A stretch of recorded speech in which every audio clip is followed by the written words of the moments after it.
stories to relax with. He changed after we slept together, and that's when I knew I had to end it. I was dating this guy last year, and in the beginning, it felt like everything was falling into place. He was attentive, funny, and made me feel cared for.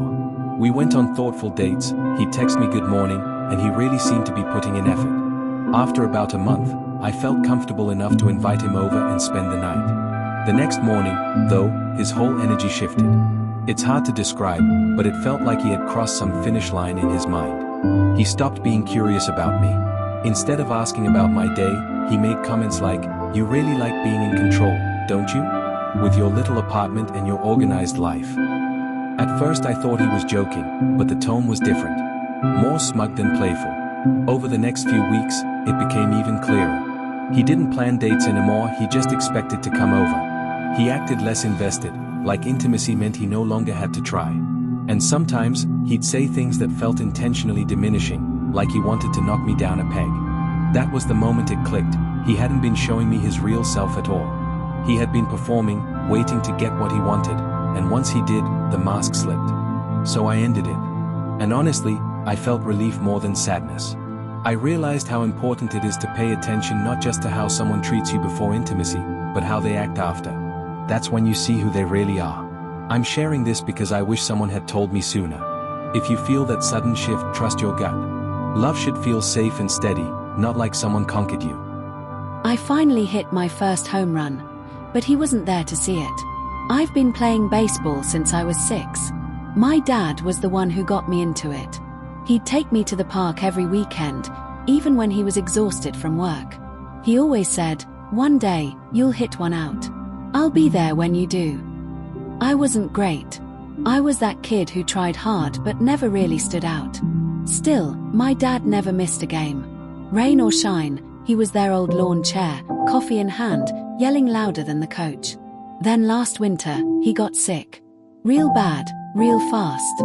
By spring, he was gone. I didn't even want to play this season. But my mom said he'd want me to. So I did. Every game felt empty, though. I'd look at the stands and expect to see him there, but it was just an empty seat. Last night was our last home game. I was hitting ninth, as usual. We were already down by a few runs. 2 outs. I wasn't even thinking, just swinging to end it.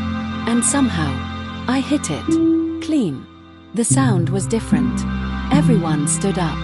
I watched the ball disappear over the fence. My first ever home run. Everyone cheered, teammates ran out, and I just stood there looking at the spot where my dad used to sit. That empty chair behind the third baseline. And for a second, it felt like he was there. Like I could almost hear him yelling my name. When I rounded home plate, I couldn't stop crying. Not because of the home run, but because I finally did the thing he always believed I could do. And he didn't get to see it. Blame it on the alcohol. Fox had a gift. He could talk his way into any room, charm the pants off any crowd, and freestyle wisdom like it was jazz. He was the kind of man who could turn a barbershop debate into a TED Talk, then flip it into a stand-up set without missing a beat.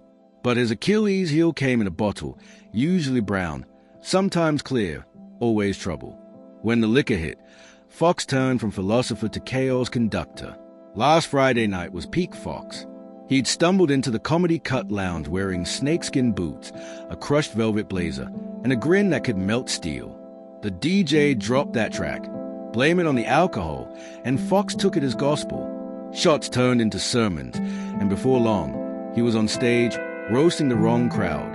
The Delacroix family, old money with new grudges. They should have never gave your money, he slurred at the youngest son, who looked like a hedge fund and smelled like entitlement. If you had a couch, I would step on it like Ricky James did Eddie Murphy. Laughter erupted. So did the Delacroix. The patriarch, Vincent Delacroix, didn't take kindly to public humiliation. He was the kind of man who believed in legacy, control, and revenge served cold with a side of litigation. But his sons were more impulsive. By midnight, Fox was sprinting through alleyways, dodging Range Rovers and revenge. He leapt over trash cans like hurdles, ducked into bodegas, and even tried hiding in a church confessional until the priest recognized him and said, "Fox, you better confess to more than just bad jokes." He tried to call his cousin Rico for a ride, But Rico was still mad about the time Fox drunkenly crashed his engagement party and told the bride's father he looked like a retired pimp. No help there. Fox ended up in a laundromat, curled behind a row of dryers, sipping flat soda from a vending machine cup and wondering how his life had turned into a low-budget action comedy. His snakeskin boots were scuffed, his blazer torn, and his pride somewhere between the gutter and the grave. By dawn, he was curled up on a park bench, shoes gone, dignity missing, and a raccoon eyeing his last granola bar. The city was waking up around him. Joggers, dog walkers, baristas prepping for the morning rush. Fox stared at the sunrise like it owed him answers. I'm tired of blaming it on the alcohol, he muttered. Time to blame it on myself. He stood up, brushed off the night, and walked toward the corner cafe where they served redemption in black coffee and second chances. The barista, a woman named Nia with eyes like storm clouds and a voice like vinyl, raised an eyebrow when she saw him. Rough night, she asked. Rough life, Fox replied, but I'm thinking of switching genres. She poured him a coffee, no cream, no sugar, just the truth. He sipped it slowly, letting the bitterness burn away the fog. Around him, the cafe buzzed with quiet ambition.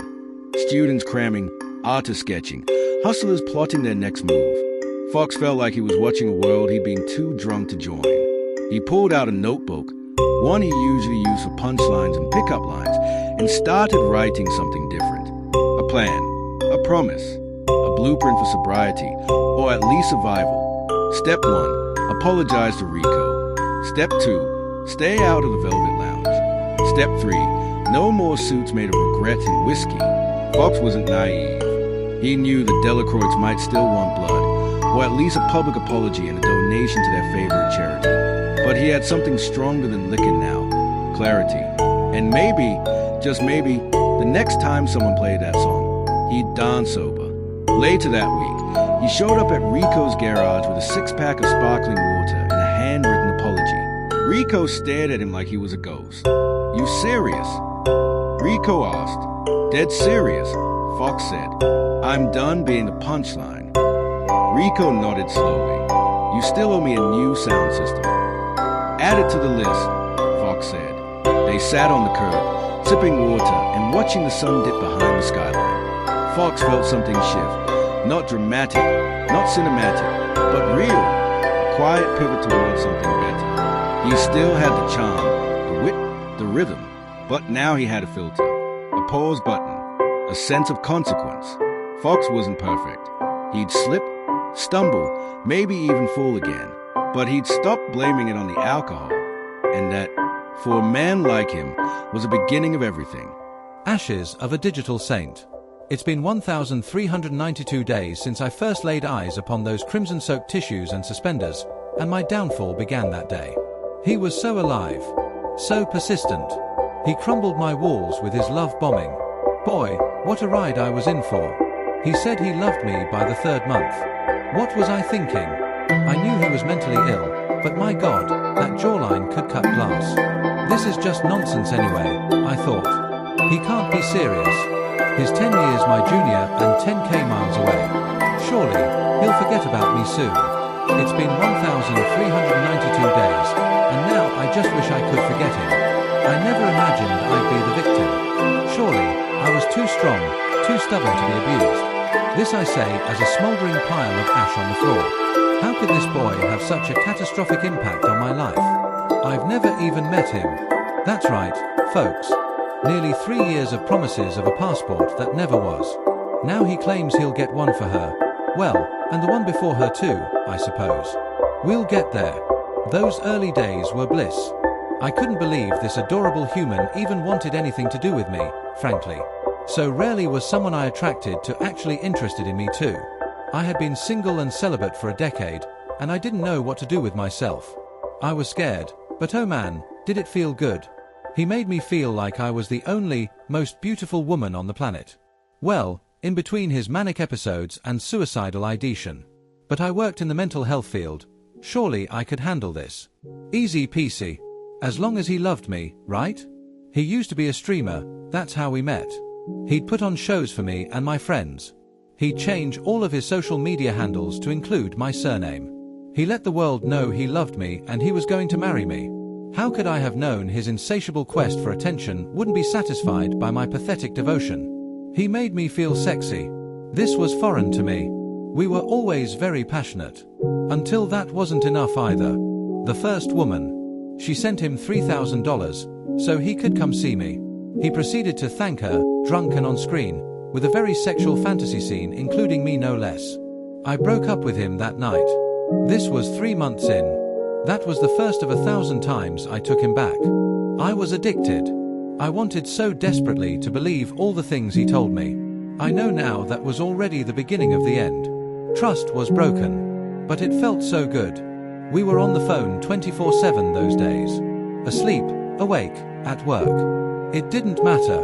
I always had at least one earbud in and one eye open. He couldn't get enough of me and I loved it. I started to believe it. Surely he wouldn't spend all this time with me if he didn't really love me, right? Until we'd fight, and he'd run back to the screen. He wanted a pity party. He wanted attention. That always looked like flirting, and every excuse you can imagine. I was overreacting and too sensitive. I was too American. Don't you know Aussie humor is sexual? It's just who he is. Sigh. I should have left so many times, but those curls and icy blue eyes were my daily hit now. I needed it. It didn't matter all those horrible things he said, he was just sick. He didn't mean it. He's really a good person deep down. And I believed that for years.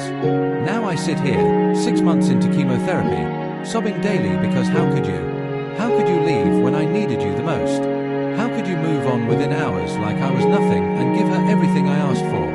When did you decide you didn't want to marry me anymore? When did it really end for you? Because you couldn't treat a person you loved like this. And yet still, I wait for his call. Maybe a year or so into it, one of my friends said, "This isn't the Ashley I met." She would have never accepted any of this. That took my breath away. She was right. It was true. I wasn't that Ashley anymore. I was the Ashley who begged and pleaded for him to stay, for him to tell me what I could do better, even though I knew I was only asking for the bare minimum. And yet still, I stayed, with this new silent constant reminder in the back of my head that I was being broken day by day. I sent him thousands of dollars and gifts, my choice, most of which I never even asked him to pay back. I was happy to do it. After all, that one time he was homeless, or another hungry. What kind of person would I be? In all our time together, he bought me 1 pack of cookies, a bong, and maybe 1 to 2 DoorDash meals. He eventually destroyed everything I bought him. He gave away the one thing he actually bought for me to give me when he came here. But boy did we laugh. On the good days, he would make me giggle like a hyena. I loved listening to him ramble on about his newest conspiracy theory or latest rant. He always sounded so stupid, but he looked great doing it. I loved seeing his smile, hearing him laugh. He made me feel alive. I just wanted to make him happy. I wanted him to move here to start our life that he promised me. Surely everything would be better when he got here. How can you love someone this much when you've never even met? How can someone who's never breathed the same air as you cause this much pain? Thought I was about to have the wildest night of my life. Instead, back in college, I met a girl at a house party. We clicked instantly. You know that mix of too much cheap beer, loud music, and finding someone who somehow makes the night feel electric. We were laughing, flirting, and eventually, we started kissing in the corner like nobody else existed. Out of nowhere, she leaned in and whispered, "Come with me to the bathroom." My drunk brain screamed, "This is it." Every college movie I'd ever seen suddenly felt real. She grabbed my hand, pulled me through the crowd, and we slipped into the bathroom. Door locked, heart racing. I was so sure this was about to be one of those wild party stories you tell your friends years later. She turned around, smiled at me, and then casually said, "1 second." Next thing I know, she unbuttoned her jeans, sat down, and did not just pee. I mean the full concert. Grunts, farts, and the unmistakable plop. I stood there frozen like a deer in headlights. My brain short-circuited between be supportive and get the hell out of here. I chose the latter, unlocked the door, slipped out, and vanished back into the party like a ghost. Never saw her again. Every lottery win comes with a price. I don't know if anyone will believe this. Hell, I don't even know if I believe it. And I saw it with my own eyes. But I need to write this down before I lose my nerve or before whatever took Danny decides to come for me next. Danny and I grew up in the same nowhere town in southern Ohio. Population, don't blink or you'll miss it. We used to joke that the only excitement was when the gas station got new flavors of Mountain Dew. Then Danny won the lottery. It was one of those insane jackpots, hundreds of millions. He bought the ticket at the old Cases Mart off Route 9, the one that looks abandoned except for the flickering neon open sign. He didn't even pick the numbers. It was a quick pick. When he called me that night, I thought he was messing with me. Bro, I swear on my life, he said. I checked the numbers 3 times. ITS me. I actually won. I laughed, told him he'd wake up soon, and hung up. But the next morning, the news was all over it. Local man wins $312 million jackpot. Danny Miller, of Maple Hollow. He was already local royalty by lunchtime. Everyone suddenly remembered how nice he'd been in high school. He called me again that night, jittery and drunk. Said he didn't feel right. That the guy who sold him the ticket had said something weird when he bought it. I asked what. He said, every gift has its debt.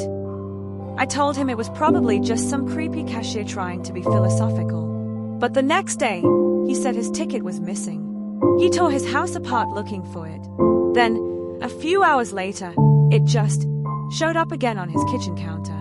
That's when he started saying he could hear whispering. He thought maybe people were messing with him because of the money. But he said the whispers came from inside his house, especially near the ticket. I can't understand the words, he said. But it sounds old, you know? Like Church Latin or something. I told him to get some sleep. The next morning, his mom called me sobbing. Danny was dead. She said she found him in his living room. His body was twisted. That was the word she used. Like his limbs didn't bend the right way anymore. The cops wouldn't let me see the scene, but small towns talk. One of the EMTs told me that every bone in Danny's body looked like it had been turned inside out, but there were no signs of a break-in. No one could explain it. They said maybe a seizure, maybe he fell, maybe something with his spine. But that's not what killed him. I could see it in their faces. They'd seen something worse. That night, I got a text from Danny's number. It said, "Your ticket is next." I stayed at the screen for 5 minutes. My first thought was that someone had stolen his phone. I texted back, "Who is this?" No reply. Then my power went out. The silence was thick. My phone dimmed to that low battery glow, and I swear I could hear whispering too. Just a faint hiss, like someone speaking through water. When the lights came back, everything seemed normal again. I convinced myself it was grief. But a few days later, the winning numbers for the next lottery were announced. One of the numbers was the same as Danny's. Then another. Then another. When I checked the ticket in my glove box, the one I bought with him for fun, that we joked about splitting if we won, it matched 5 numbers. I just missed the jackpot. The prize was still enough to ruin your life. $1.2 million. I froze. That's when I noticed something scribbled on the back of the ticket. It wasn't my handwriting. It said, "The debt comes due." I didn't cash it. I couldn't. I shoved it in a drawer and tried to forget about it. But weird things started happening. My cat hissed at empty corners. I'd wake up and find dirt on my kitchen floor, like someone had walked in with muddy red feet. The whispering got louder. I started researching. Turns out, that gas station, Cases Mart, used to be a church. Not a normal one. Back in the late 1800s, it was home to a breakaway sect that worshipped something they called the giver of chances. They believed fortune was a zero-sum. Every blessing required a sacrifice, luck traded for life. They used to hold raffles, holy lotteries, where one person got a miracle and another paid for it. The church was shut down after half the congregation disappeared. And guess where the old altar used to be? Right where the lottery counter stands now. I tried to tell the police about it. They thought I was losing my mind. Even Danny's mom wouldn't talk to me anymore. She said the coroner's report was sealed. 2 nights ago, I woke up to my phone buzzing. Unknown number. When I answered, I heard the same whispering, clearer this time. A voice, old, wet, wrong, said, "The winner must pay." Then the line went dead. Yesterday, I went back to Cases Mart. The cashier wasn't the same guy from before. This one was a teenager with acne and a blank stare. When I asked about the old cashier, the one who sold Danny the ticket, he looked confused. "There's never been anyone like that here," he said. I told him I'd seen him. Bald guy, pale eyes, cracked fingernails. The kid just shook his head and pointed at a faded photo on the wall, the original owner of the building, back when it was still the church. It was him. Same face, same cracked fingernails. Except the photo was from 1891. I ran out of there. When I got home, the drawer where I'd hidden my ticket was open. The ticket was gone. In its place was a fresh one. Same numbers, and written on the back, "Debt accepted." Last night, I dreamed of Danny. His body wasn't twisted anymore. He looked hollow, like something had scooped him out and was wearing him like a puppet. He told me to stop fighting, that I couldn't win, that it always collects. When I woke up, my phone buzzed again. A new text from Danny's number. "Tomorrow's drawing. Your turn." I checked the date. The lottery draw is tonight. I don't even remember buying another ticket. But when I went out to my car just now, there was one sitting on the passenger seat. Same store, same numbers. The whispering hasn't stopped all day. It's in the walls, the pipes, the static on the TV. It's saying my name now. I think I finally understand what happened to Danny. He didn't die because of bad luck. He died because he won. The giver of chances doesn't make you rich. It just loans you fortune, and when it wants repayment, it takes it in the worst way possible. I can feel it closing in. The air feels heavy, like it's watching. If you ever buy a ticket from Cases Mart off Route 9 or from anywhere that looks too old to still be open, throw it away. Don't even scratch it. Don't even look at it. Because when you win, something else loses. And it always wants even. I lived with a murderer and didn't even know it. In 2020, I was 15, living with my brother in a shitty rundown apartment. My mom kicked me out the year before. I had no school due to my charter school not doing an online option, and I was just let go from my job because of the pandemic. My brother and I are struggling to make ends meet with just his income until he meets this guy named Aaron at a bonfire party. Aaron needed a place to stay and promised to pay in cash every month. So it was settled, and he moved in 2 days later. Don't get me wrong, Aaron was weird. He wouldn't really shower, was really possessive about his things, would go on rants about wanting to kill cops, and would constantly order from Pizza Hut like every day, 2 times a day. But he was never late with rent, and he was helping me keep a roof over my head, so I ignored it. One morning I go to the kitchen to make some toast. I pull the butter out of fridge, and before I can even turn around, I feel something hit the back of my head. I spin around to see Aaron yelling, "That's my fucking butter." I drop the butter on the table, telling him sorry, but he straight up backhands me in the face. I'm seeing stars at this point, and this grown-ass man is going on a rant about how I never contribute to the bills, and I'm always eating his food. He finally calms down after 20 minutes of ranting, hands me the butter, and apologizes. Immediately I tell my brother, who says he'll take care of it.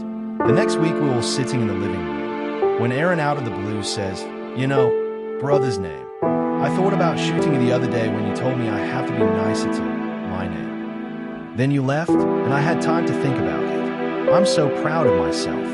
My brother asked him if he even had a gun, to which Aaron responds, "I might. It's none of your business." 2 months later, my brother and I have completely distanced ourselves from Aaron after he went on a meth binge and jumped out of the second-story window. He didn't even go to the hospital, by the way. He begged us to not call 911. It was like a stranger living in our home. We didn't speak. The last day I saw him, he asked if he could borrow my car for $15. I had bought a $700 shitbox in my brother's name over the summer. Money was tight, so I said sure. I wish I never did that. 10 hours go by, and I'm getting worried. Aaron isn't answering his phone, and I realize my loaner's permit was in the car.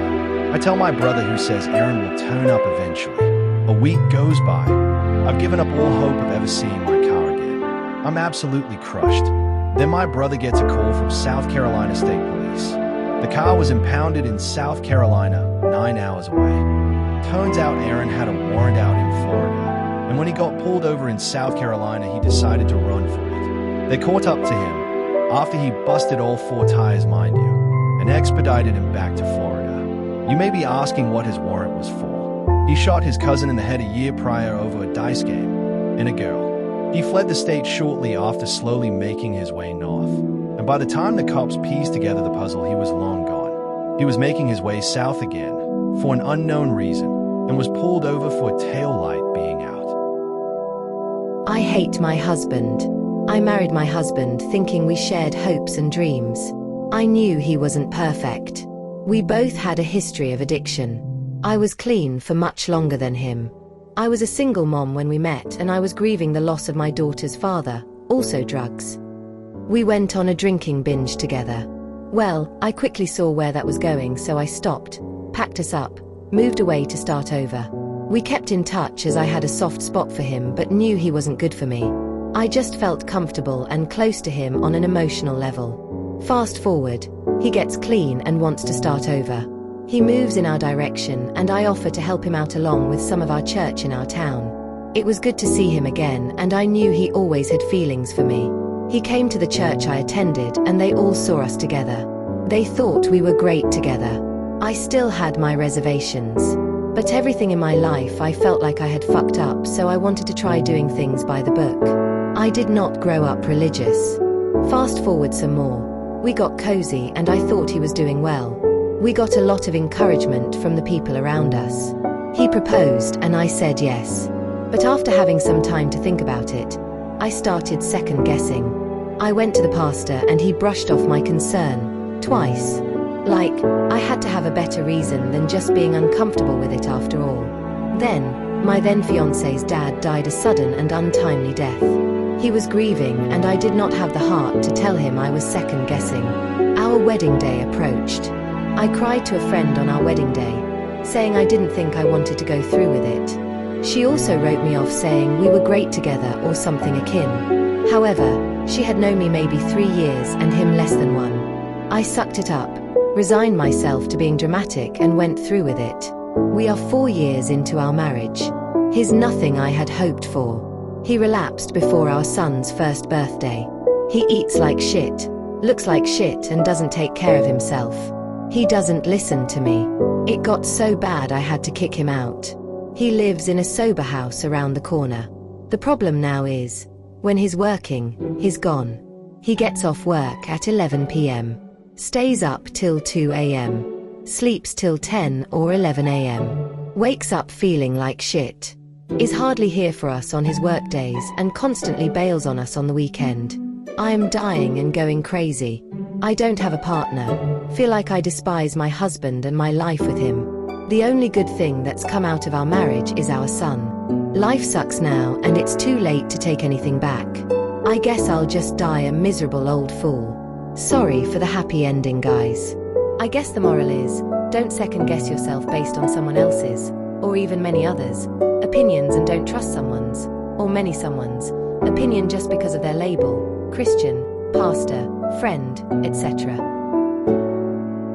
My father's scarecrow. I grew up on a farm out in the desolate wasteland known as Rupert, Idaho. I'm not sure what you know about Idaho, but I can tell you this. There are fields that stretch for as far as the eye can see, all across the state. We're a farm town, therefore, I inherited one of these fields when my parents tragically passed away in a car accident back in 2014. I'm not gonna bore you with the details, but the event took a huge toll on me. I went through a period of depression, a creeping darkness that seemed to follow me around like a black cloud.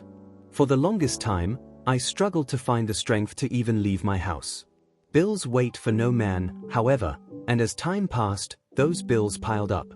After receiving my final notice in regard to the mortgage, I finally mustered up the willpower to actually do something. I had to sell a few pieces of equipment in order to catch myself up, thus making the process that much more difficult.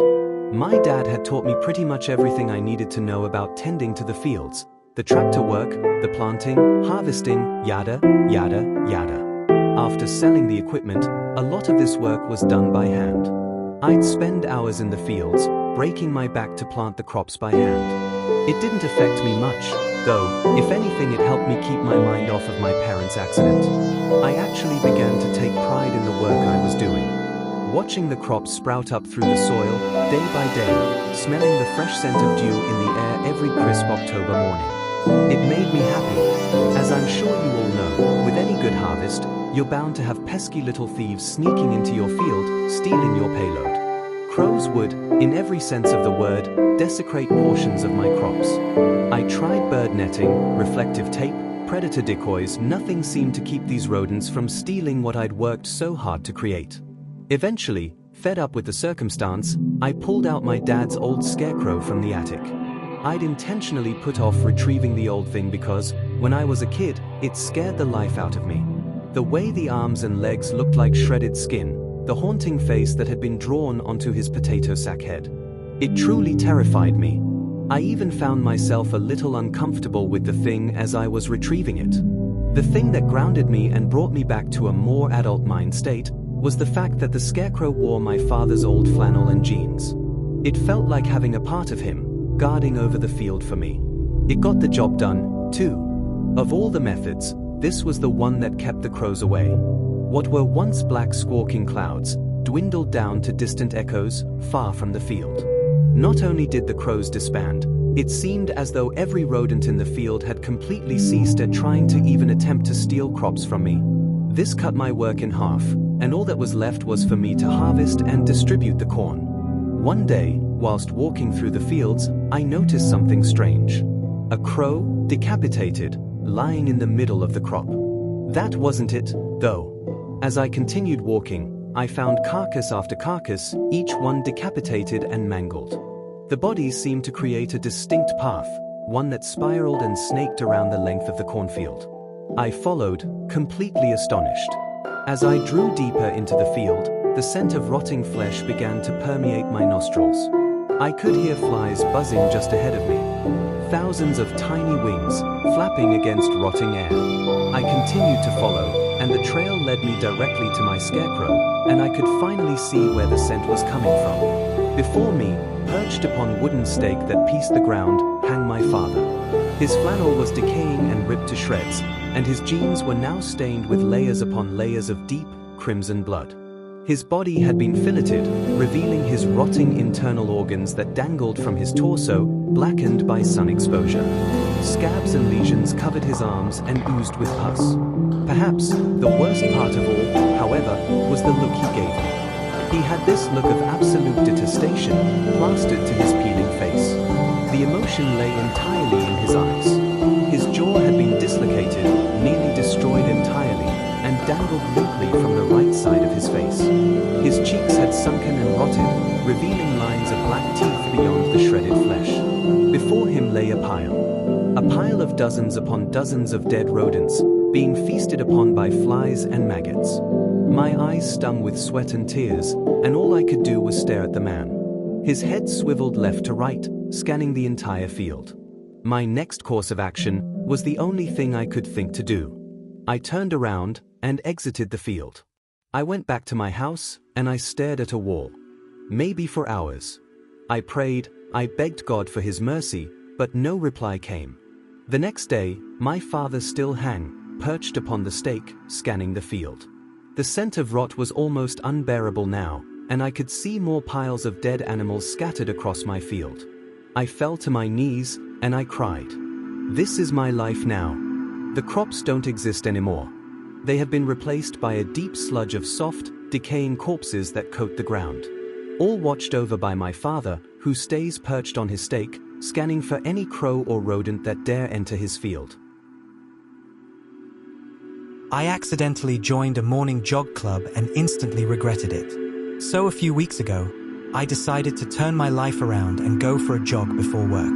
I get to the park at 6 a.m., stretching like I know what I'm doing, when a group of super energetic people in matching shirts wave and yell, "You're early today." Instead of correcting them, because apparently I fear social interaction more than cardio, I just nod and smile. Next thing I know, someone hands me a banana and says, "We're doing the 5K warm-up run." Excuse me? Warm-up? I barely survived the first mile. These people are laughing, talking about marathons, and I'm in the back praying for a convenient ankle sprain. One lady keeps shouting, "You've got this, newbie," and all I can think is, no I don't. Brenda. By the end, they're planning a fun 10K for next week and ask if I'll join. I said, definitely, then immediately went home, deleted the park from Google Maps, and ordered pancakes. Somewhere out there, they probably think I'm training for the Olympics. I'm not. I'm still sore.